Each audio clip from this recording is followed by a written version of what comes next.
ईमान से ये अप्रूव होकर चली जाएगी। मैं समझता हूं और हम सारे यही समझते हैं कि इसके साथ जमहूरियत बराए नाम रह जाएगी। जनाब स्पीकर, सबसे पहले मैं ये अर्ज कर दूं कि ये जो तरमीम लेके आ रहे हैं, सबसे पहली बात ये है कि लास्ट टाइम जो तरामीम हो रही थी उसमें 26वीं तरमीम का जो एजेंडा था ये रह चुका था और जिसमें उन्होंने खुद ये एडमिट कर लिया था कि वाकई वो आईन से मुतसादम है। वो एजेंडा दोबारा ये रिकॉर्ड पे ला करके अपने मेजॉरिटी के बलबूते पे ये ख़त्म करना चाह रहे हैं। जनाब स्पीकर, ताकत के बलबूते और जनाब स्पीकर अपने ज़ाती मफादात के लिए जो लोग इमारतें तामीर करते हैं, लोग उनको अपने अवामी और नेशनल मोनूमेंट नहीं समझते। अवाम उनको गुलामी की यादगारें समझते और उनके मिटाने की कोशिश करते हैं। आपका ये पिरामिड बनने से पहले गिरेगा।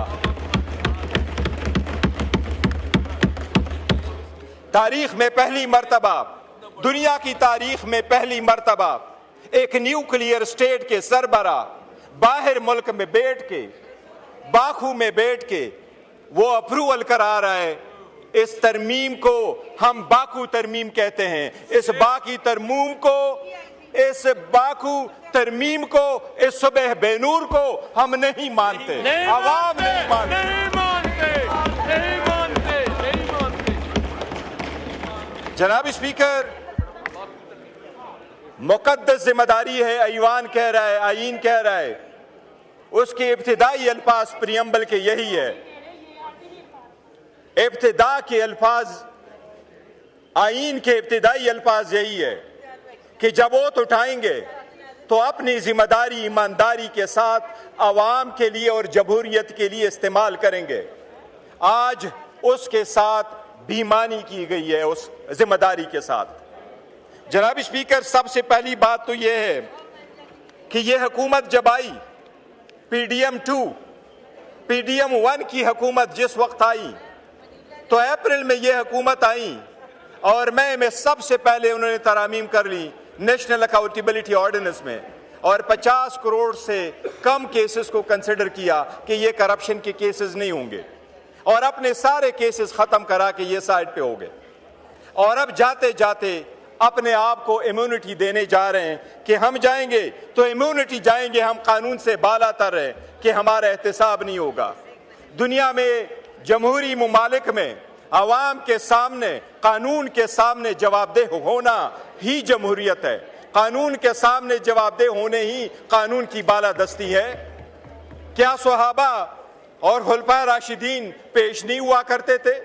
क्या जमहूरियत में आपने नहीं देखा उस जमहूरियत को सलाम जिसमें प्रिंस एंड्रियो को क्वीन एलिजाबेथ जब जिंदा थी तो उसने उसको कहा, न्यूयॉर्क में आपके खिलाफ एक लड़की ने सिविल सूट फाइल किया है लेकिन मेरा बेटा प्रिंस के हैसियत से उसको डिपेंड नहीं करेगा, मैं अपने बेटे से टाइटल ले लेती हूं और वो रॉयल की हैसियत से वहां नहीं जाएगा।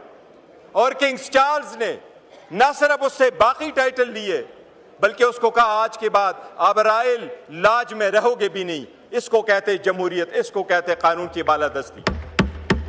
जनाब स्पीकर, क्या डोनाल्ड ट्रंप अभी कन्विक्ट नहीं हुआ?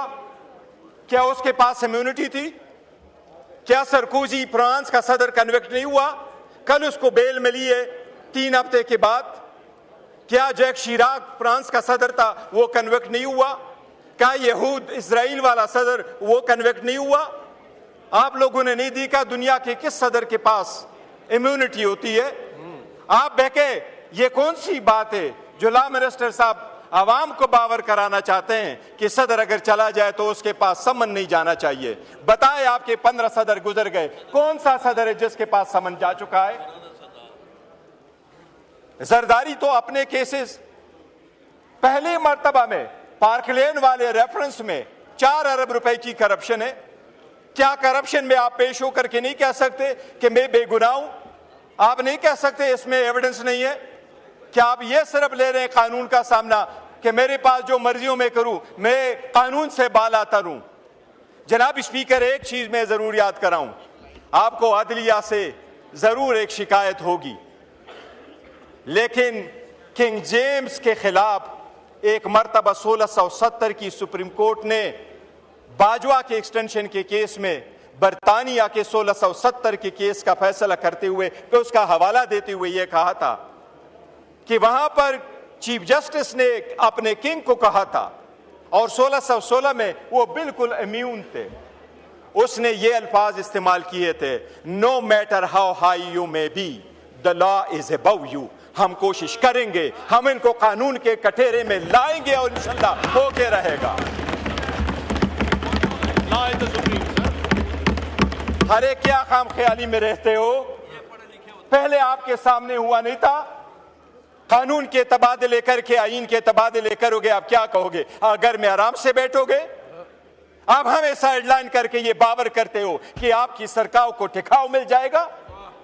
अरे सरकार को ऐसा टिकाव मिलता है क्या पार्लियामेंट इस कदर मजबूत होती है? अरे वो मर्द आहन बैठा हुआ है, जिस दिन वो निकला वही अदालत खत्म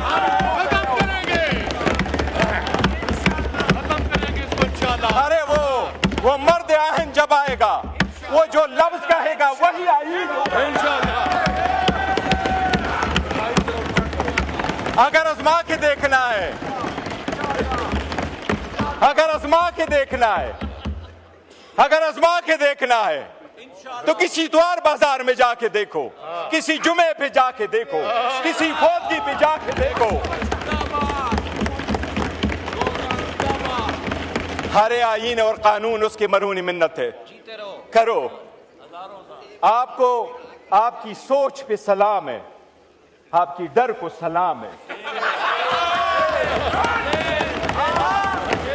इतना डर, इतना भयानक डर, तौबा जी, कि वो दरवाजा ना खुले, कोई उससे मिले ना, मैसेज ना आए। और एक चीज जनाब स्पीकर बताता हूं, हम उस मुल्क के वफादार हैं। गलत एडवाइस दी, और याद रखो यही फौज होंगे, चाहे वो यूनिफॉर्म में है चाहे वो यूनिफॉर्म के बगैर है। आप जब यूनिफॉर्म में होते सलाम करते, और जो यूनिफॉर्म में नहीं भी हम उनको सलूट और सलाम करते, वो उस कौम के मुहाफिज है, उन्होंने कुर्बानियां दी है। किसने कहा है जनाब स्पीकर कि सदर को आप देते हैं immunity and that too for life? क्या सिर्फ एक बंदा है जो परफॉर्म करता है function in relation to the state? क्या गवर्नर फिर नहीं करता? क्या स्पीकर नहीं करता? क्या वज़ीर आज़म फिर नहीं करता? हम अपने आप के लिए कानून बनाएं और अपने आप को कानून के मुहाफिज कहते हुए फिर अपने आप को इम्यूनिटी ले ले। हम अवाम के पास किस मुंह से जाएंगे?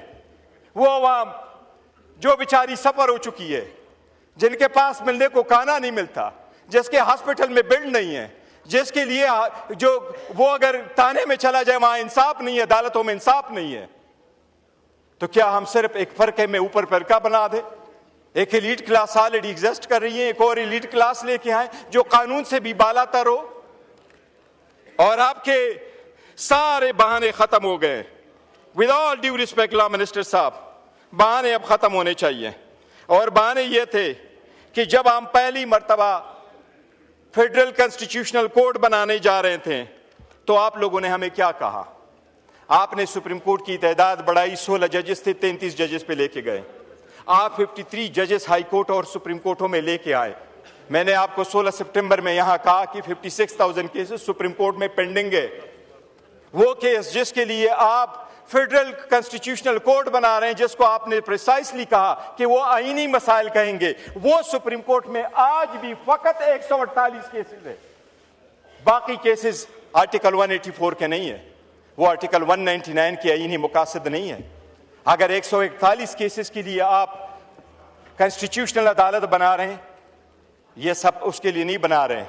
जनाब स्पीकर, आवाम के बुनियादी हकूक का हुकूमत के खिलाफ, हुकूमत की ज़द-ओ-कोब में जो लोग आ जाते हैं, उनके खिलाफ लोगों के पास एक किला होता है, अदलिया किला की हैसियत से ये उस किला को फतह करना चाह रहे हैं और अपनी मर्जी के पैसे ले लेना चाह रहे हैं।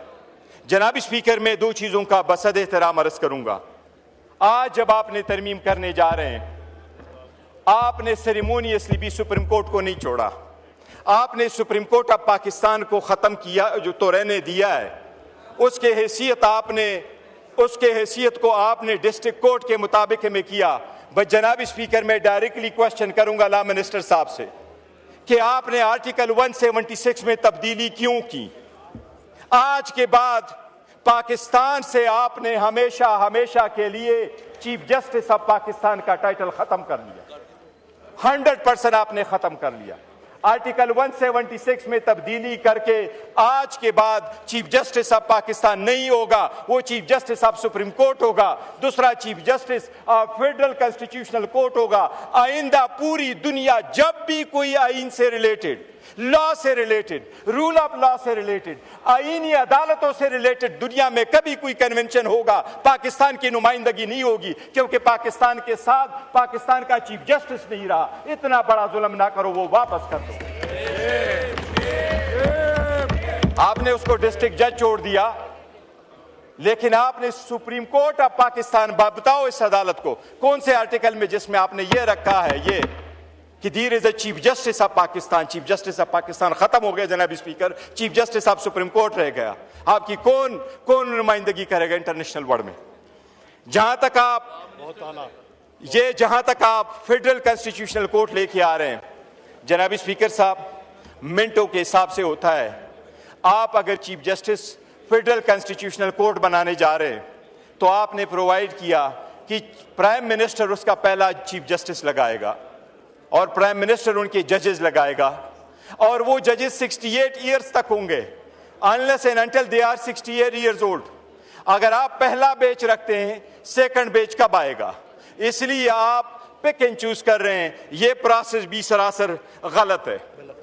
जनाब स्पीकर, मैं एक अर्ज करूं आखिर में, और मैं ये अर्ज कर रहा हूं कि जमहूरियत के लिए आईन में तब्दीलियां कंसेंसस से की जाती हैं, और लोग ये यकीन करते हैं कि जब आप कंसेंसस के साथ तब्दीली करेंगे तो वो आवाम की बुनियादों को, जमहूरियत की बुनियाद को मजबूत करेगा।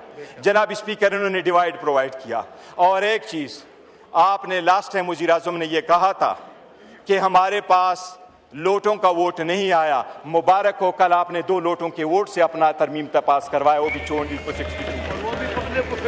भाग गया।